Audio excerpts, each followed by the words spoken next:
Sub ಕಮಿಟಿಗೆ non A C ಯಾಕೆ ಬೇಕು ಹೇಳಿದರೆ, ಎಡದವರನ್ನು ಮಾಡಿದರೆ ಬಲದವರು ವಿರೋಧ ಮಾಡ್ತಾರೆ, ಇನ್ನೊಂದು ಗುಂಪಿನವರು ವಿರೋಧ ಮಾಡ್ತಾರೆ.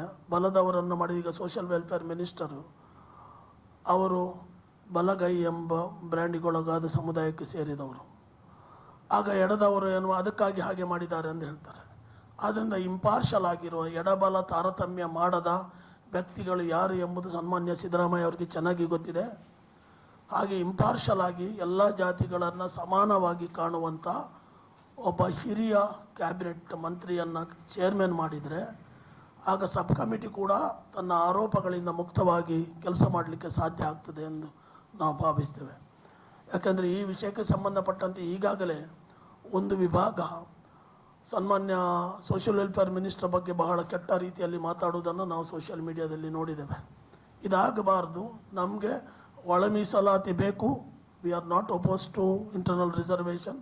ಒಳ ಮೀಸಲಾತಿ ಬೇಕು, ಆದರೆ ಅದು ಎಲ್ಲ ಜನರ ಹಿತಾಸಕ್ತಿಯನ್ನು ಕಾಪಾಡುವ ರೀತಿಯಲ್ಲಿ ಬೇಕು.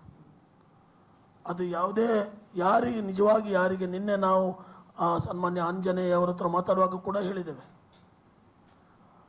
ಬೀದಿ ಗುಡಿಸುವವರ ಮಕ್ಕಳಿಗೆ, ಬೀದಿಯಲ್ಲಿ ಬೂಟ್ ಪಾಲಿಷ್ ಮಾಡುವವರ ಮಕ್ಕಳಿಗೆ, ಚರಂಡಿ ಗುಡಿಸುವವರ ಮಕ್ಕಳಿಗೆ, ಬೀದಿ ಕೂಲಿ ಕಾರ್ಮಿಕರ ಮಕ್ಕಳಿಗೆ ಆದ್ಯತೆ ಸಿಗಬೇಕು.